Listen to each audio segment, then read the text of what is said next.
요한복음 4장 읽는 시간이 좀 많을 것 같습니다. 요한복음 2장 마지막 부분과 3장을 좀 읽는 시간이 좀 많을 것 같습니다. 우리는 읽으면은 자꾸 다른 생각으로 빠질 때가 있죠. 직접 읽어주십니다. 성령의 음성을 듣길 바랍니다. 같이 읽읍시다. 시작. 그러나 예수께서 성전이라고 하신 것은 자기 몸을 두고 하신 말씀이었다. 내 아들은 예수께서 죽은 사람들 가운데서 살아나신 뒤에야 그가 말씀하신 것을 기억하고서 성경 말씀과 예수께서 하신 말씀을 믿게 되었다.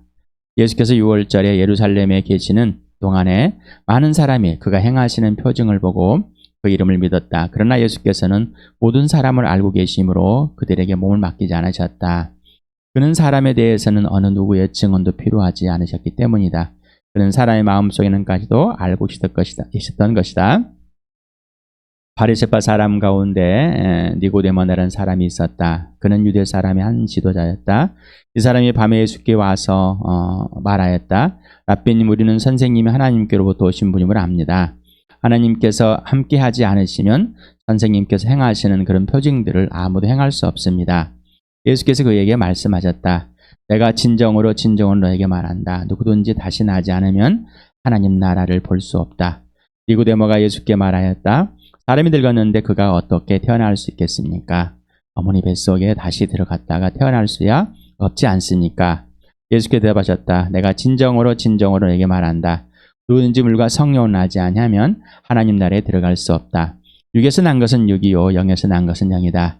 너희가 다시 태어나야 한다고 내가 말한 것을 너는 이상히 여기지 말아라. 바람은 불고 싶은 대로 분다. 너는 그 소리는 듣지만 어디에 와서 어디로 가는지 모른다. 성령으로 태어난 사람은 다 이와 같다. 니고데모가 예수께 물었다. 어떻게 이런 일이 있을 수 있습니까? 예수께 대답하셨다. 너는 이스라엘의 선생이면서 이런 것도 알지 못하느냐? 내가 진정으로 너에게 말한다. 우리는 우리가 아는 것을 말하고 우리가 본 것을 증언하는데 너희는 우리의 증언을 받아들이지 않는다. 내가 땅의 일을 말하여도 너희가 믿지 않거든. 하물며 하늘의 일을 말하면 어떻게 믿겠느냐? 하늘에서 내려온 이 곧 인자 밖에는 하늘로 올라간 이가 없다. 모세가 광야에서 뱀을 등은 것 같이 인자도 들려야 한다. 그것은 그를 믿는 사람마다 영생을 얻게 하려는 것이다. 하나님께서 세상을 이처럼 사랑하셔서 외아들을 주었으니 이는 그를 믿는 사람마다 멸망하지 않고 영생을 얻게 하려는 것이다. 하나님께서 아들을 세상에 보내신 것은 세상을 심판하시려는 것이 아니라 아들을 통하여 세상을 구원하시려는 것이다. 저자가 다른 데로 가버려서 됐습니다. 시작. 아들을 믿는 사람은 심판을 받지 않는다. 그러나 믿지 않는 사람은 이미 심판을 받았다. 그것은 하나님의 독생자 이름을 믿지 않았기 때문이다. 심판을 받았다고 하는 것은 빛이 세상에 들어왔지만 사람들이 자기들의 행위가 악함으로 빛보다 어둠을 더 좋아하였다는 것을 뜻한다. 악한 일을 저지른 사람은 누구나 빛을 미워하며 빛으로 나오지 않는다. 그것은 장이 행위가 드러날까 보아 두려워하기 때문이다. 그러나 진리를 행하는 사람은 빛으로 나온다. 그것은 자기 행위가 하나님 안에서 이루어졌음을 드러내려는 것이다. 그 뒤에 예수께서 제자들과 함께 유대 지방으로 가셔서 거기서 그들과 함께 지내면서 침례를 주었다. 살렘 근처에 있는 에논에는 물이 많아서 요한도 거기서 침례를 주었다. 사람들이 나와서 침례를 받았다. 그때는 요한이 아직 옥에 갇히기 전이었다. 요한의 제자들과 어떤 유대 사람 사이에 정결예법을 두고 논쟁이 벌어졌다. 요한의 제자들이 요한에게 와서 말하였다. 랍비님 보십시오. 요단강 건너편에서 선생님과 함께 계시던 분 곧 선생님께서 증언하신 그분이 침례를 주고 있는데 사람들이 모두 그분에게로 모여듭니다. 요한이 대답하였다. 하늘이 주시지 않으면 사람은 아무것도 받을 수 없다. 너희야말로 내가 말한 바 나는 그리스도가 아니고 그분보다 앞서서 보내심을 받은 사람이다 한 말을 증언하는 사람들이다. 신부를 차지하는 사람은 신랑이다. 신랑의 친구는 신랑이 오는 소리를 들으려고 서 있다가 신랑의 음성을 들으면 크게 기뻐한다. 나는 이런 기쁨으로 가득 차 있다. 그는 흥하여야 하고 나는 쇠하여야 한다. 위에서 오는 이는 모든 것 위에 계신다. 땅에서 난 사람은 땅에 속하여서 땅의 것을 말한다. 하늘에서 오시는 이는 모든 것 위에 계시고 자기가 본 것과 들은 것을 증언하신다. 그러나 아무도 그의 증언을 받아들이지 않는다. 그의 증언을 받아들인 사람은 하나님의 참되심을 인정한 것이다. 하나님께서 보내시는 하나님 말씀을 전한다. 그것은 하나님께서 그에게 성령을 아낌없이 주시기 때문이다. 아버지는 아들을 사랑하셔서 모든 것을 아들의 손에 맡기셨다. 아들을 믿는 사람에게는 영생이 있다. 아들에게 순종하지 않는 사람은 생명을 얻지 못하고 도리어 하나님의 진노를 산다. 예. 좀 길었죠? 짧았습니까? 사도 요한은 마지막에 노년에 제 수명이 다해 아마 90이 거의 넘었을 것 같은데 90이 가까워지고 넘었을 것 같은데 이 내용으로 해서 기록을 했을까? 네, 율법 선생이고 덕망이 있고 신망이 있는 또 부자인 또 공의회의 이론으로 있는 지도자에게 왜 직접 너가 죽었다. 너는 나를 믿지 않으므로 죽었다. 나무에 달리고 오면서 부활하신 일. 그러나 그 아들이 온 이유는 심판이 아니라 구원이다. 죽음의 생명으로 영적으로 죽었다. 다시 태어나야 된다. 이거 되면 무슨 말인지 몰랐습니다. 그것도 왜 침례요한에 다시 등장할까? 그러면서 공간복음과 요한복음의 차이는 공간복음은 죽음으로 침례요한이 죽음으로서 그러나 요한복음은 예수를 다시 한번 증언함으로써 그래서 예수를 믿는 자는 영원한 생명이 있고 믿지 않는 자는 하나님이 진노 아래 있다. 그냥 단도직입적으로 또한 예수님의 내용과 일치를 시키면서 마무리했을까? 사도 요한은 오직 하나님의 아들 예수 그리스도를 증명하고 싶은, 또 증언하고 싶은 육신으로 왔다 하나님의 아들이 그리고 이 땅에 살고 사람을 만나서 또 사람이 직접 보고 소개를 했다. 또 이제 사람들로부터 소개를 받아야 할 증인이 될 사람들, 제자들이 모아지고 또 사람들이 침례 때부터 부활 승천까지 함께하는 사람들, 또 부활의 증인으로 설 사람들을 하나님께서 마련해 두시고 이렇게 증인으로 세워놓은 사실. 그래서 너희도 증인이다라는 가장을 같이 읽어봅시다. 시작. 요한보다 예수께서 더 많은 사람을 제자로 삼고 침례를 주신다는 소문이 바리새파 사람들 귀에 들어간 것을 예수께서 아셨다. 사실은 예수께서 직접 침례를 주신 것이 아니라 그 제자들이 준 것이다. 예수께서는 유대를 떠나 다시 갈릴리로 가셨다. 그렇게 하려면 사마리아를 거쳐서 가실 수밖에 없었다.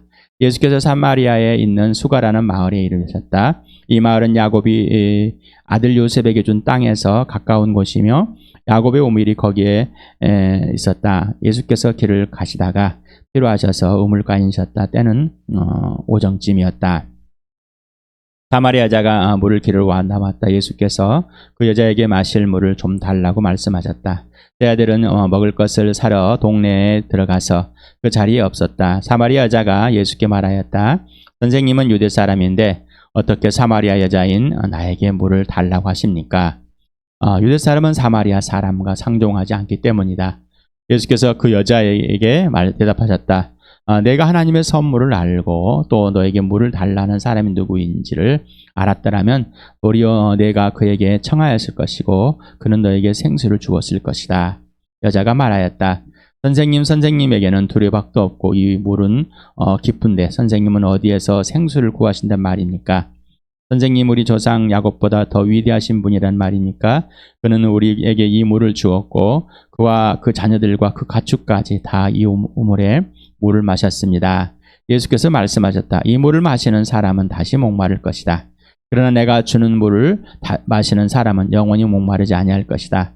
내가 주는 물은 그 사람 속에서 영생에 이르게 하는 샘물이 될 것이다. 그 여자가 말하였다. 선생님, 그 물을 나에게 주어서 내가 목마르지도 않고 또 물을 기르러 여기까지 나오지 않게 해주십시오. 예수께서 그 여자에게 말씀하셨다. 가서 내 남편을 불러오너라. 여자가 대답하였다. 나에게는 남편이 없습니다. 예수께서 여자에게 말씀하셨다. 남편이 없다고 한 말이 옳다. 너에게는 남편이 다시나 있었고 지금 같이 살고 있는 남자도 내 남편이 아니니 바로 말하였다. 여자가 말했다. 선생님, 내가 본 선생님은 예언자이십니다. 우리 조상은 이 산에서 예배를 드렸는데 선생님의 사람들은 예배 드려야 할 곳이 예루살렘에 있다고 합니다. 예수께서 말씀하셨다. 여자여 내 말을 믿어라. 너희가 아버지께 이 산에서 예배를 드려야 한다거나 예루살렘에서 예배를 드려야 한다거나 하지 않을 때가 올 것이다. 너희는 너희가 알지 못하는 것을 예배하고 우리는 우리가 아는 것을 예배한다. 구원은 유대 사람들에게서 나기 때문이다. 참되게 예배를 드리는 사람들이 영과 진리로 아버지께 예배를 드릴 때가 온다. 지금이 바로 그때이다. 아버지께서는 이렇게 예배를 드리는 사람들을 찾으신다. 하나님은 영이시다. 그러므로 하나님께 예배를 드리는 사람은 영과 진리로 예배를 드려야 한다. 여자가 예수께 말했다. 나는 그리스도라고 하는 메시아가 오실 것을 압니다. 그가 오시면 우리에게 모든 것을 알려주실 것입니다. 예수께서 말씀하셨다. 너에게 말하고 있는 내가 그다. 이 사마리아라는 지역이 있습니다. 이 사마리아라는 지역이 있는데 북이스라엘의 수도입니다. 그래서 여로보암이 이제 갈라서 가지고 이스라엘이 두 쪽으로 납니다. 남유다와 나머지는 이스라엘. 그래서 남쪽에는 유다가 점령해 있었기 때문에 남유다 쪽에는 이스라엘이 있어서 북이스라엘을 이렇게 해서 처음에는 세겜에서 그 다음에 딜사로 그 다음에 사마리아로 이렇게 옮겨집니다. 그래서 오므리 왕조의 때 사마리아로 이 성을 옮겨서 계속 그때까지 이어졌는가 봅니다.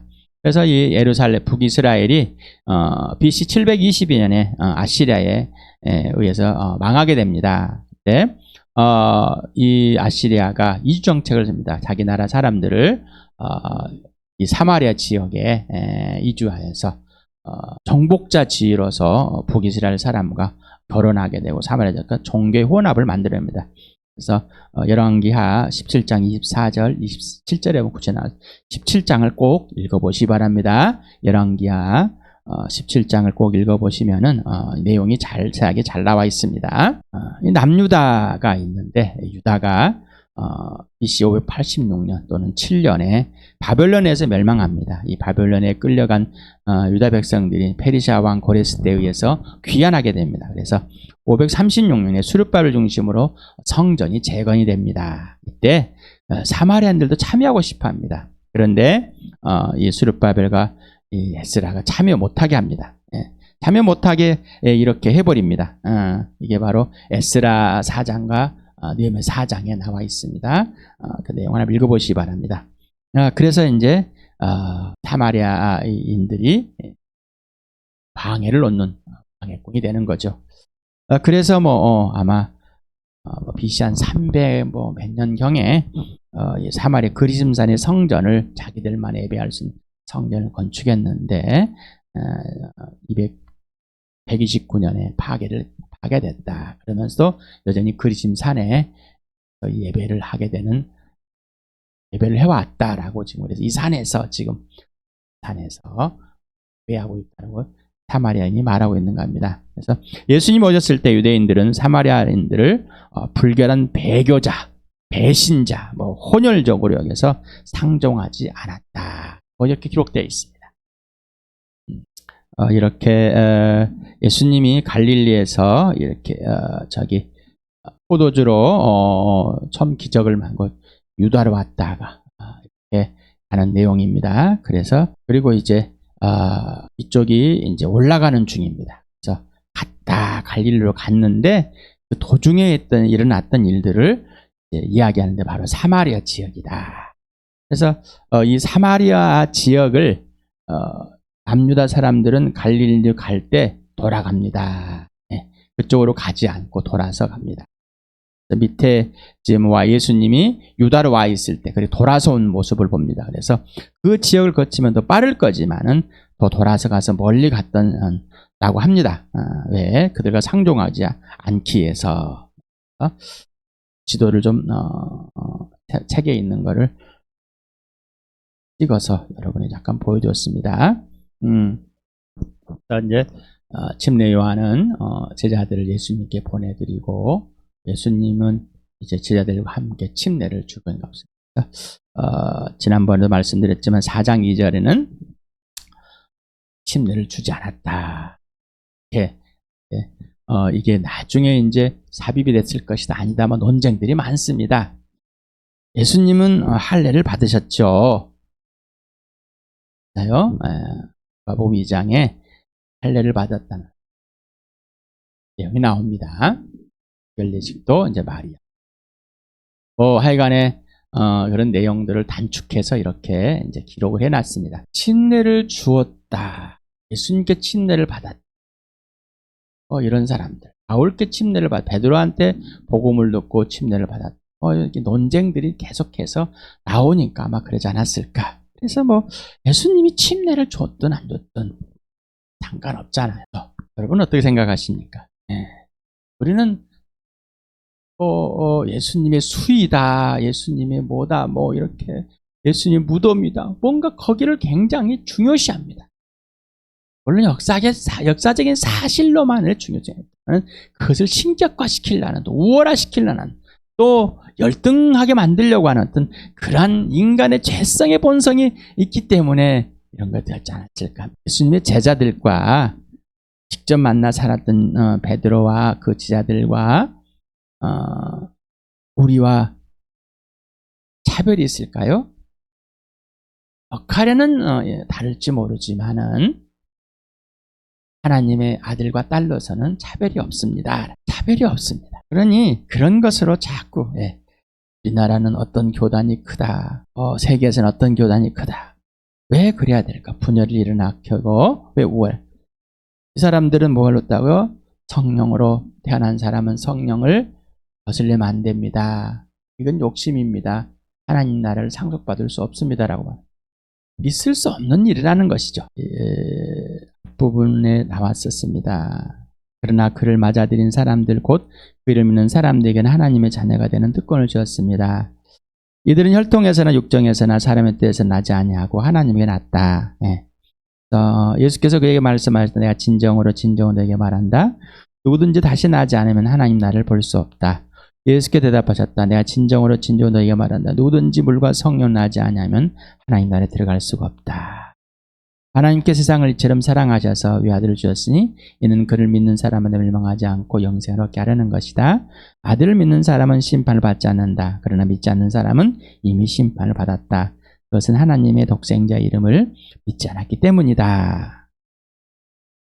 예수님 바로 하나님의 말씀이셨고 하나님이셨고 빛이셨고 하나님의 아들이셨고 메시아이고 주인 되시고 하나님의 어린 양이 되신 분이다. 자, 이 예수를 믿음으로만이 그래서 그 누구도 외회가 안 돼. 차별이 없다. 그래서 예수님의 엄마조차도 그 아들이 하나님께서 보내신 하나님의 아들이고 자기가 배 아파서 난 그 아들이 주인이다, 왕이시라는 겁니다. 창조주라는 것입니다. 그를 믿지 않으면 안다는. 침례 요한도 마찬가지요. 제자들도 마찬가지였고, 그 다음에 나다나엘, 니고데모, 사마리아인과 왔습니다. 이들이 어떠한 직업이나 어떠한 민족이나 어떠한 나라나 어떠한 직위를 갖고 있을지도 상관이 없다는, 그게 하나님의 자녀가 되는 것이 아니라 하나님의 자녀는 그 아들을 믿고 그 아들께 굴복하는 사람, 그 아들이 인생의 문제를 알려주고 나무에 달려 죽은 그 아들, 바로 무덤에서 부활하신 그분, 이분이다라는 겁니다. 이분을 통하지 않고서는 하나님의 자녀가 될 수가 없다. 우리 사람들이 많이 붙었습니다. 가나에서 혼인잔치 때 신랑도 있고 일꾼들도 있었고 손님들도 많았었어요. 제일 예수님 많이 이렇게 부딪혔던 것 같습니다. 처음으로. 그 다음에 이제 예수님 앞에 자보는 사람들, 제들 앞에 와서 침례받은 사람들이 훨씬 많았겠죠. 근데 예수님과의 사람들은 누구일까? 그래서 예수님은 또 한 번 말합니다. 그래서 영생, 인생의 문제가 뭐냐? 인생의 문제가 뭐냐? 사마리아 여인의 인생의 문제는 바로 영원한 생명, 하나님과 화해되는 것이다. 그래서 이미 예수를 믿지 않으므로 심판을 영적으로 죽어 있는 상태다. 너도 죽었다라는 것입니다. 모든 사람이 다 여기에 해당되는 겁니다. 그 누구도 피할 수 없다고 말합니다. 네, 예수님 어머니도 피할 수 없고 침례 요한도 피할 수 없고 나다나엘도 피할 수 없고 그 위대한 율법학자이고 지도자인 선망에 있고 덕망에 있는 니고데모도 피할 수가 없다. 그리고 이렇게 혼혈족이 됐고 이방신과 짬뽕이 된 이런 사마리아 지역에 있는 이 사람도 동일하다. 그래서 하나님에게서만 나오는 것이지, 그리고 하나님만이 인생 문제를 알게 해주고 해결해 주시는 거지 스스로 해결할 수 없다. 로마서를 같이 읽어보시작. 유대 사람이나 그리스 사람이나 차별이 없습니다. 그는 모든 사람에 똑같이 주님이 되어주시고 그를 부르는 모든 사람에게 풍성한 은혜를 내려주십니다. 주님의 이름을 부른 사람은 누구든지 구원을 얻을 것입니다. 당신이 말한 예수는 주님이라고 입으로 고백하고 하나님께서 그를 죽은 사람들 가운데 살리신 것을 마음으로 믿으면 구원을 얻을 것입니다. 네. 차별이 없습니다. 구원에는. 그래서 지금 차별이 없다. 이 차별이, 구원에 차별이 없다는 것은 오직 예수를 믿음으로, 예수가 주인됨으로, 바로 예수를 영접함으로, 어디에 마음 중심으로, 그리고 그 예수가 바로 하나님께서 죽은 사람들 가운데 살리신 분이다. 여러분은 영적으로 죽었다가 인생의 문제가 하나님과 화해된 영원한 생명을 얻는 것, 바로 인생 문제가 해결되어야 하는 걸 예수를 믿으셨습니까? 그리고 예수님의 부활을 통해서 예수가 누구인 줄 알고 바로 하나님의 아들을 알고 그분의 죽으신 다음에 달린 예수가 바로 하나님의 아들됨을 보고 믿으셨습니까? 야곱의 우물이 나오는데 도대체 어디인지 아직까지 모릅니다. 그렇지만은 이 야곱의 우물은 아주 조상 대대로 물려 내려오는 이 유명한 곳으로서 참 그 사마리아 지역에 굉장한 식수를 제공하고 가축도 먹을 수 있는 굉장히 샘솟듯 잘 나오는 마르지 않는 물처럼 샘처럼 되어 있는가 봅니다. 그래서 이 사마리아 여인은 굉장히 자랑스럽게 조상이 물려준, 이 야곱이 물려준 면서 우리도 야곱의 자손이다라고 이스라엘 백성이다라고 이렇게 자긍심을 갖고 있는가 봅니다. 가로가 되어 있죠. 이것도 나중에 첨가됐을 것이다. 그래서 이거 하나님의 선물을 가지고 참 이렇게 대립을 하고 많은 것 같습니다. 성령이냐 영생이냐 뭐냐, 예수 그리스도 아니냐, 하나님의 선물, 생명, 인생의 문제 해결하는. 그래서 하나님의 구원, 예수 그리스도를 말하지 않을까 합니다.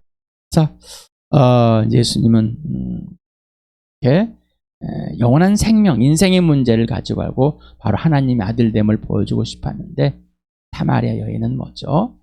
이 물 가지고, 진짜 이 물 가지고 얘기를 하는 겁니다.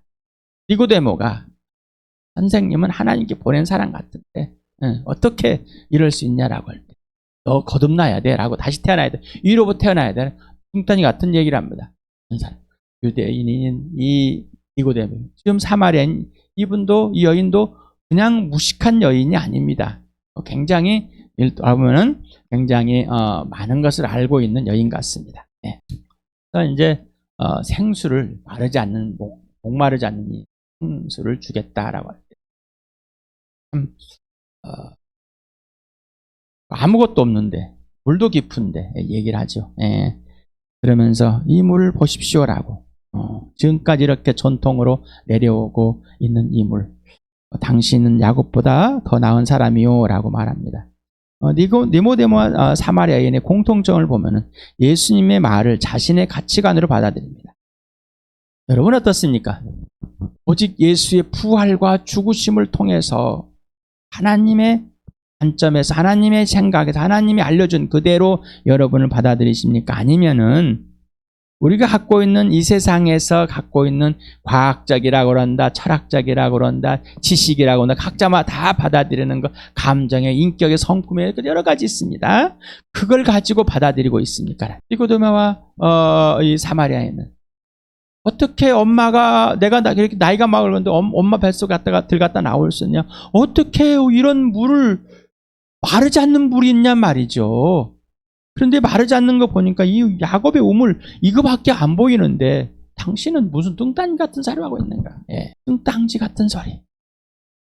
그러니 예수님의 하나님의 아들이 사람으로 왔다가 육체로 왔다가 죽으시고 부활했다는 것이 모든 사람에게 뚱딴지 같은 소리가 됩니다. 그러나 하나님께서는 이 모든 사람이 믿을 만한 증거가 부활이라고. 하나님의 심판이 있다는 사실을. 그러나 사람들은 받아들이고 싶지 않았어요. 여러분 어떻습니까? 여러분 거듭나서 영원한 생명을 가지고 있습니까? 지금 그 영원한 생명을 가지고 있다면, 얻었다면 하나님이 기뻐하시는 일을 알려주시고 요원하게 하시고 실천하신 일에 예하고 계십니까? 아니면 여러분의 생각이 있습니까? 또 지금 예수님을 소개하고 있습니다. 여러분 어떻습니까? 아직 예수 믿지 않은데 이미 기독교란 종교 철학에 종교 가치관에 빠져 있어가지고 교리에 빠져 있어서 이 말씀이 무슨 말인지 도저히 들어오질 않을 수도 있습니다. 이 여인의 인생의 문제는 뭐예요? 영혼의 생명을 얻는 것이다. 그러면서 이제 눈에 보이는 거에서 이제 남편애로 예수님 화제를 돌립니다. 그래서 남편 불러와라. 전 남편이 없다. 맞다. 가서 있었지만 없는 거다. 예. 사마리아인의 욕망이 5번째 남편을 갈아치우고 6번째 남자도 있는데 남편이 아니다. 본인도 그렇게 생각하고 있어요. 예수님은 어떻게 하냐고 다 아신다. 앞에 그렇게 먼저 전제를 하고 있습니다. 이것을 알 수 있는 건 예수님 말씀과 성경 말씀을 믿을 수 있는 것은 예수님이 죽은 사람은 다시 살아나고 부활을 통해서만 이 사실을 믿게 된다, 알게 된다라는 거예요. 그래서 남자가 내 욕망을 해결해 줄 줄 알았습니다. 갈아치웠지만은 해결해 주질 않는 이 모습. 그래서 진짜 있다. 갈증 해소가 안 되는. 이 욕망, 이 사람의 욕구는, 이 욕망은 그 어떤 것을 해결할 수 없다. 그러나 거듭나면은 해결이 된다. 영원한 생명. 바로 인생의 문제 해결되는 것. 바로 예수다. 메시아다. 이제 이런데 또 여인이 또 화제를 바꿉니다. 예배하는 자, 선지자입니다. 라고 하면서 유대인의 이 선지자를 딱 선지자라고 생각하니까 예배하는 것이 또 이제 이 여인이 질문을 하게 되는 것이죠. 그래서 예배 장소와 진짜 예배로 전환하는데 이 질문에 예수님은 현명한 답을 하게 되는 거죠. 그래서 내가 그다라고 말합니다. 하나님 영과 진리로 하고 예배한 자를 찾는다. 이제 너희가 말하는 이 집단적인 것도 아니다. 장소 예루살렘에서 뭐 또 너희 그림자는 이건 아니다. 너희는 또 아는 것을 우리는 너희 알지 못하는 것 그냥 짭동에서 하나님도 아닌 그냥 잡동사니로 가지고 유대인은 아는 것은 왜 그렇다 지금 유대인들이 다 아는 건 아니죠. 그렇지만은 다윗의 후손으로 와서 유대의 구원이 시작되는 바로 그걸 말하고 있습니다. 분리하는 것보다는 너희는 지금 이거 알지 못한다. 그래서 우리는 안다라고 하는 것은 더 많은 전통적인 것을. 사마리아인들은 이 모세오경만이 거의 나머지 것들은 인정하지 않는 사람들입니다. 그러면서 내가 그다라고 말합니다. 그래서 이사야 43장 10절에 보면 이렇게 있습니다. 같이 읽어볼까 시작.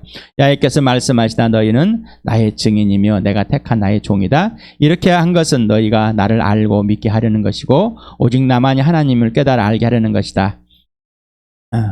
나보다 먼저 지음을 받은 신이 있을 수 없고 나 이후에도 있을 수 없다. 예.